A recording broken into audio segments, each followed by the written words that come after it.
இந்த ஆட்சியாளர்கள் ஆட்சிக்கு வருவதற்கு முன்பு என்னென்ன வாக்குறுதிகள் கொடுத்தாங்க, அதெல்லாம் எப்படி செயல்படுத்த போறாங்க, அதற்கான நிதி ஒதுக்கீடெல்லாம் எப்படி செய்ய போறாங்க அப்படிங்கிறது ஒரு முன்கூட்டியே சொல்லக்கூடிய ஒரு பாலிசி நோட்டாகத்தான் எப்பொழுதுமே ஆளுநர் உரை இருக்கும். ஆனா இன்னைக்கு பாத்தீங்கன்னா ஆளுநர் உரை எடுத்து பாத்தீங்கன்னா அது இருக்கக்கூடிய ஆளுங்கட்சியினர் ரீல்ஸ் போடுவதற்கான கண்டென்ட் மெட்டீரியலாக இன்றைக்கு இந்த ஆளுநர் உரை அமைஞ்சிருக்கு. அந்த அளவுக்கு முதலமைச்சர் அவர்கள் தன்னை பற்றியும் தன்னுடைய கட்சியை பற்றியும் ஒரு தம்பட்டம் எடுத்துக் கொள்ளக்கூடிய ஒரு சுயபுராணம் பாடிக்கொள்ளக்கூடிய ஒரு உரையாகத்தான் இன்றைக்கு இந்த ஆளுநர் உரை அமைஞ்சிருக்கு. இன்னும் நீங்க குறிப்பிட்டு பார்த்திருப்பீங்க, கடந்த 5 வருடங்களாக திராவிட முன்னேற்ற கழக அரசும் போது, திராவிட மாடல் அரசும் போது எங்களுடைய முதலமைச்சர் எங்களுடைய அரசு தயாரித்து கொடுக்கக்கூடிய எந்த உரையும் ஆளுநர் முழுசா படிச்சதே கிடையாது.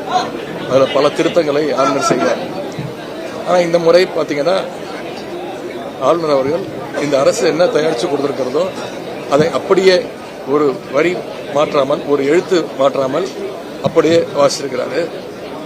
இதிலிருந்தே இந்த அரசுக்கும் ஆளுங்கட்சிக்கும் பாஜகவுக்கும் ஒரு இணக்கமான ஒரு சூழ்நிலை, ஒரு கனெக்ஷன் ஏற்பட்டு விட்டதோ அப்படிங்கிற எண்ணம் அனைவருக்குமே ஏற்பட்டிருக்கு.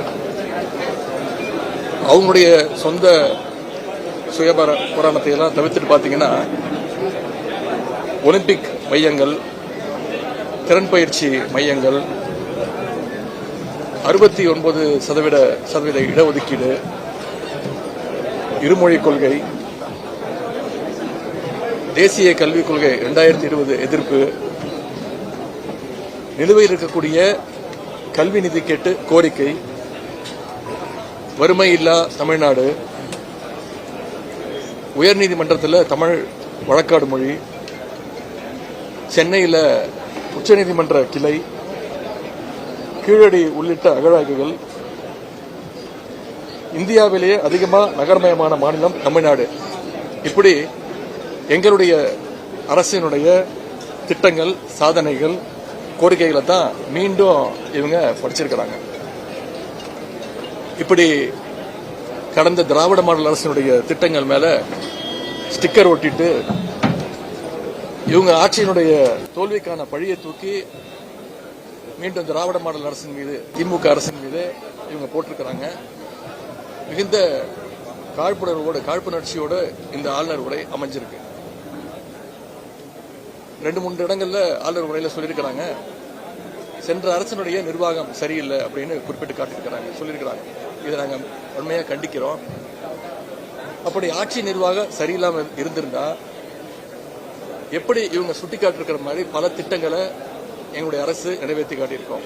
உதாரணத்திற்கு சென்ற வாரம் நம்முடைய முதலமைச்சர் அவர்கள் டெல்லிக்கு போய் நிதி ஆயோக் கூட்டத்தில் நம்முடைய தமிழ்நாடு கடந்த 5 ஆண்டுகளில் எவ்வளோ திட்டங்களை செஞ்சிருக்கிறோம், எவ்வளோ சாதனைகள் செஞ்சிருக்கிறோம், இன்னைக்கு இந்தியாவிலேயே பொருளாதாரத்தில் 2வது இடத்துல இருக்கோன்னு பெருமை பேசியிருக்கிறார். அதெல்லாம் அவருடைய ஒரு மாச ஆட்சியுடைய சாதனைகளா? கிடையாது. எங்களுடைய தலைவர், எங்க முன்னாள் முதலமைச்சர், எங்களுடைய தலைவர், எங்களுடைய திராவிட மாடல் அரசுடைய சாதனைகளை தான் போய் டெல்லியில் போய் நம்முடைய முதலமைச்சர் அவர்கள் வாசிட்டு வந்திருக்கிறார். அந்த வகையில் மொத்த முரண்பாடுகளுடைய உருவமாகத்தான் இன்றைக்கு இந்த ஆளுநர் உரை அமைஞ்சிருக்கு. இந்த அரசு அமைஞ்சு ஒரு மாசத்துக்கு மேல ஆச்சு, 38 நாட்கள் ஆச்சு. இவங்களுக்குன்னு சொல்றதுக்கு சாதனைகள் எதுவுமே இல்லை. இவங்க சொல்றது, அறிவிக்கிறது எல்லாமே எங்களுடைய திராவிட மாடல் அரசுடைய திட்டங்கள் தான், அதனுடைய நீட்சிகள். இந்த அரசு வெறும் ஒரு காப்பி பேஸ்ட் அரசாக, ஸ்டிக்கர் அரசாகத்தான் செயல்பட்டு கொண்டு இருக்கிறது. ஆட்சிக்கு வருவதற்கு முன்பு தேர்தல் வாக்குறுதியில பல்வேறு திட்டங்களை இவங்க சொல்லியிருக்கிறாங்க. அந்த திட்டங்களை எல்லாம் எப்படி நிறைவேற்ற போறாங்கன்னு ஒரு ப்ளூ பிரிண்டாக, ஒரு முன்னோட்டமாக, ஒரு ட்ரெய்லராகத்தான் இன்னைக்கு இந்த உரை இருக்கும்னு நாங்க நினைச்சோம். மக்களும் அதை எதிர்பார்த்தாங்க. ஆனா இவங்களுடைய அறிவிப்புகளை எப்படி நிறைவேற்ற போறாங்கன்னு, எதிர்காலத்தில் ஒவ்வொரு திட்டத்தையும் எந்த காலத்தில் நிறைவேற்ற போறாங்கன்னு இந்த ஆளுநர் உரையில இடம்பெறும்னு நாங்கெல்லாம் நினைச்சோம். மிகுந்த ஏமாற்றம் அளிக்கின்றது. சொன்ன வாக்குறுதிகள்லேருந்து எப்படியெல்லாம் என்ன காரணம்லாம் சொல்லி எஸ்கேப் ஆயிடலாம், அப்படிங்கிறதுக்காக நேற்று முன்தினம் அதற்கு ஒரு முன்னோட்டமாக ஒரு வெள்ளை அறிக்கைன்னு சொல்லி ஒரு வெற்று அறிக்கையை நேற்று முன்தினம் வெளியிட்டாங்க. அதை பற்றி நேற்று எங்களுடைய சட்டமன்ற உறுப்பினர் முன்னாள் நிதியமைச்சர் அண்ணன் திரு தங்கம் தென்னரசு அவர்கள் ஒவ்வொருத்துக்கும் சரியான பதிலடியை கொடுத்திருக்கிறார். அதற்கு எந்த கேள்விகளும் கேட்டிருக்கிறார். அதற்கு எந்த பதிலும் இதுவரைக்கும் இல்லை. இப்படி மின்வெட்டு, விவசாயிகள் போராட்டம், இது எல்லாத்துக்கும் மேல சட்டம் ஒழுங்கு இன்னைக்கு எந்த அளவுக்கு மோசமா இருக்குன்னு நான் உங்களுக்கு சொல்ல வேண்டிய அவசியம் இல்லை. நீங்க ஒவ்வொரு நாளும் தொலைக்காட்சிகள் நீங்களே ஒளிபரப்பிட்டு இருக்கீங்க. ஒரு சின்ன புள்ளி விவரத்தை இங்க சொல்ல விரும்புறேன். கடந்த ஒரு மாசத்துல மட்டும் சுமார் 175 பாலியல் வன்கொடுமைகள், 65 கொலைகள், 4 சாதிய ஆணவ படுகொலைகள் தமிழ்நாட்டில் நடந்திருக்கு. இன்றைக்கு இருக்கக்கூடிய முதலமைச்சர் தேர்தல் பிரச்சாரத்தின் போது எப்படியெல்லாம் டயலாக் பேசினார், வீரவசனம் பேசினார்னு தமிழ்நாட்டு மக்கள் பார்த்தாங்க. நீங்க அத்தனை பேர் பார்த்திருப்பீங்க. என்ன சொன்னாரு? பச்சை பிள்ளைங்க, படிக்கிற பிள்ளைங்க, சின்ன பொண்ணுங்க, வீட்டில் இருக்க பொண்ணுங்க, வேலைக்கு போற பொண்ணுங்க, இவங்க எல்லாருக்கும் நடக்கிற கொடுமையை சொல்ல முடியலையே சிஎம் சார் அப்படின்னு எங்க தலைவரை பார்த்து, அப்படி இருக்கக்கூடிய முதலமைச்சரை பார்த்து இன்றைய முதலமைச்சர் அவர்கள் வீராவசனம் பேசினார். இன்னைக்கு அவங்களுடைய ஆட்சியில தமிழ்நாட்டில் நடக்கக்கூடிய இந்த கொடுமைகள்லாம், குற்றங்கள்லாம் பார்க்கும்போது ஒரு திரைப்படத்தில் வரும்ல சார், கண்ணாடியை பார்த்து பேசிட்டு இருக்கீங்க சார் அப்படிங்கிற நிலைமையை இன்றைக்கு முதலமைச்சர் ஏற்படுத்தியிருக்கிறார். அதுவும் வேலையே பயிர் மேஞ்ச கதையாக இன்றைக்கு நடக்கக்கூடிய அனைத்து குற்றங்களையும் யார் ஈடுபடுறாங்கன்னு பாத்தீங்கன்னா, ஆளுங்கட்சியை சேர்ந்த நிர்வாகிகள், அவங்களுடைய கட்சியினரே அந்த குற்றங்கள்ல ஈடுபட்டு கொண்டிருக்கிறாங்க.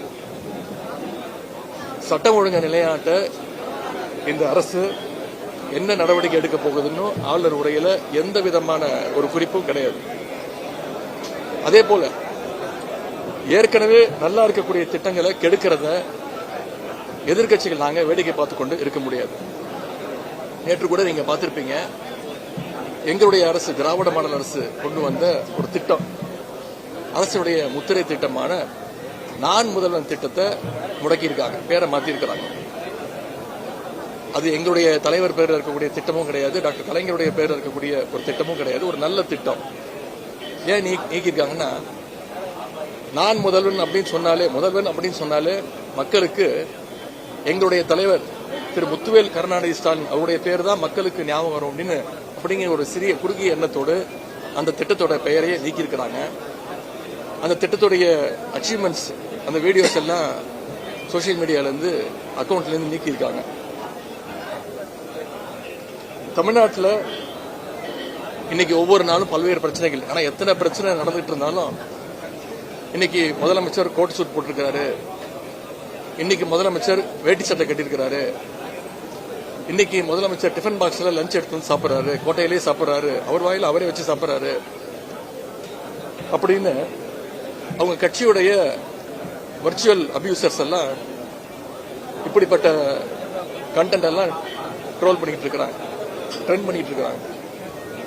ஆனா உண்மையான பிரச்சனைகளை பத்தி என்னைக்கு நம்முடைய முதலமைச்சர் வாயை திறப்பார் அப்படின்னு சொல்றதுக்காகத்தான் இன்னைக்கு நாங்க எதிர்கட்சியை சேர்ந்த திராவிட முன்னேற்ற கழகத்துடைய சட்டமன்ற உறுப்பினர்கள் தயவு செஞ்சு வாயை தரங்க சிஎம் சார், பதில் சொல்லுங்க சிஎம் சார் அப்படிங்கிறதுக்காக தான் இன்னைக்கு இந்த பேட்சை நாங்க அணிந்து கொண்டு வந்திருக்கிறோம். எங்களுடைய எதிர்ப்பை, எங்களுடைய எண்ணங்களை தெரிவிச்சிருக்கிறோம்.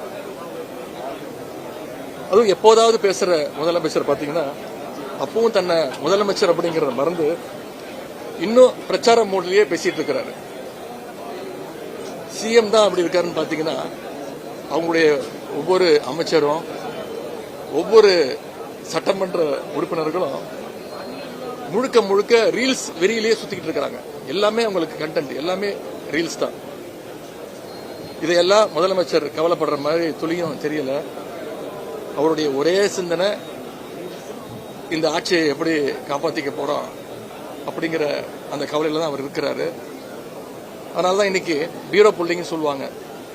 அது மாதிரி இன்னைக்கு நம்முடைய முதலமைச்சர் அவர்கள் அதிமுகவுடைய சட்டமன்ற உறுப்பினர்கள் எம்எல்ஏ புல்லிங் பண்ணிட்டு இருக்கிறாரு.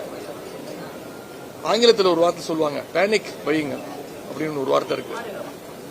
திடீர்னு ஒரு பேரிடர் காலமோ இல்ல ஒரு கடை அடைப்போ அப்படி நடக்கும்போது மக்கள்லாம் போய் அவசர அவசரமா போய் வீட்டுக்கு தேவையான சாப்பாடு பொருட்கள் வண்டிக்கு தேவையான பெட்ரோல் டீசல் எல்லாம் போட்டு வச்சுப்பாங்க. அது பேர் பேனிக் பையிங்னுவாங்க.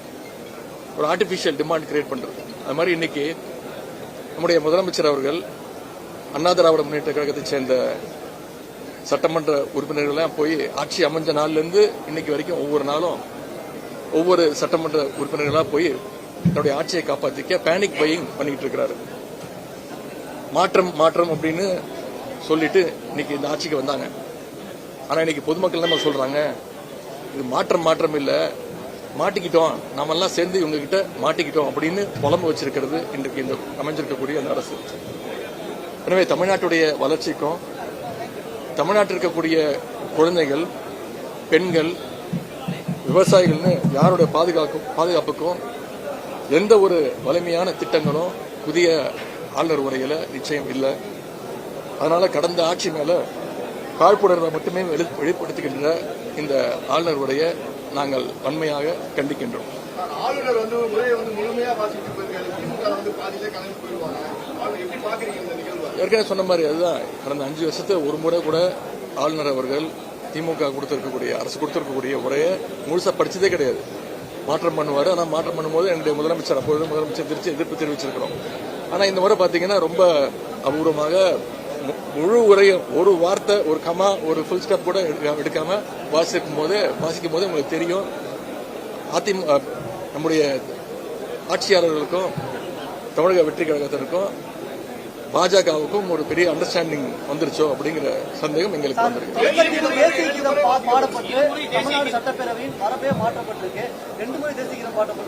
சபாநாயகர் நன்றி சொல்லியிருக்கிறாரு. இதெல்லாம் மிகப்பெரிய ஆச்சரியங்கள், அதிசயங்கள் இப்போ இங்க நடந்துகிட்டு இருக்கு. மரபு மீறப்பட்டிருக்கு. திமுக ஆட்சியில எப்பவுமே தேசிய கீதம் மட்டும்தான், தமிழ்தாய் வாழ்த்து மட்டும்தான் முதல்ல வாசிக்கப்படும். முடியும் போது ஆளுநர் கிளம்புறதுக்கு முன்னாடி அவர் உரையை முடிஞ்சதுக்கு பிறகு தேசிய கீதம் ஒளிபரப்பப்படும். ஆனா இந்த முறை 2 வாட்டி தேசிய கீதத்தை ஒளிபரப்பியிருக்காங்கன்னா, மீண்டும் சொல்றேன், இது பாஜகவும் இப்ப இருக்கக்கூடிய ஆட்சியாளர்களும் ஒரு அண்டர்ஸ்டாண்டிங் வந்திருக்காங்க.